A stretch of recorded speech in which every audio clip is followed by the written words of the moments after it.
गव्हाच्या पिठामध्ये वेगवेगळ्या पौष्टिक भाज्या घालून आज आपण एकदम खुसखुशीत झटपट होणारा सकाळी नाश्त्यासाठी मुलांच्या डब्यासाठी मस्त व्हेजिटेबल पराठा कसा बनवायचा त्याची रेसिपी बघणार आहोत। बऱ्याचदा लहान मुलंच काय तर मोठी माणसं सुद्धा भाज्या खायला मागत नाही। अशा वेळेस हा पौष्टिक खुसखुशीत पराठा तुम्ही त्यांना नक्की करून द्या आणि गॅरंटीने सांगते त्यांना खूप जास्त आवडणार आहे। तर रेसिपी नेहमीप्रमाणे भरपूर टिप्ससह तुमच्यासोबत मी शेअर केलेली आहे, म्हणून ती अगदी शेवटपर्यंत नक्की बघा। जर तुम्हाला आपल्या रेसिपीज बघायला आवडत असतील तर कुकिंग तिकीट मराठी चॅनेलला सबस्क्राईब करून बाजूची बेल घंटा नक्की क्लिक करा। चला तर मग वेळ न घालवता रेसिपीला सुरुवात करूया। पौष्टिक व्हेजिटेबल पराठा बनवण्यासाठी इथे आपण मिक्स भाज्या घेतलेल्या आहेत, ज्या रफली चिरून घेतल्या तरी सुद्धा चालू शकेल।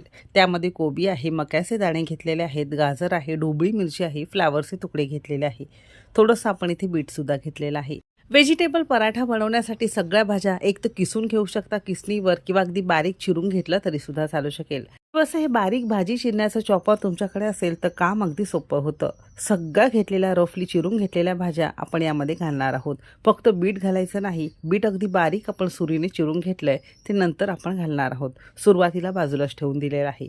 बाकी कोबी आहे, गाजर आहे, मक्याचे दाणे घेतलेले आहेत, फ्लावरचे तुकडे घेतलेले आहेत, थोडीशी ढोबळी मिरची घेतलेली आहे आणि यामध्येच 2 हिरव्या मिरच्यांचे तुकडे, 2 ते 3 लसणाच्या पाकळ्या आणि 1 इंच आल्याचे तुकडे घालणार आहोत। हे सगळे जिन्नस तुम्ही तुमच्या आवश्यकतेनुसार कमी अधिक करू शकता।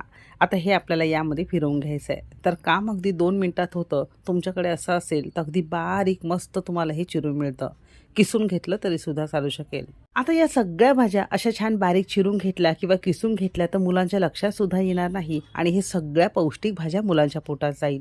म्हणून या पद्धतीने पराठा तुम्ही मुलांना किंवा मोठ्या माणसांना नक्की करून द्या, खूप जास्त पौष्टिक आहे।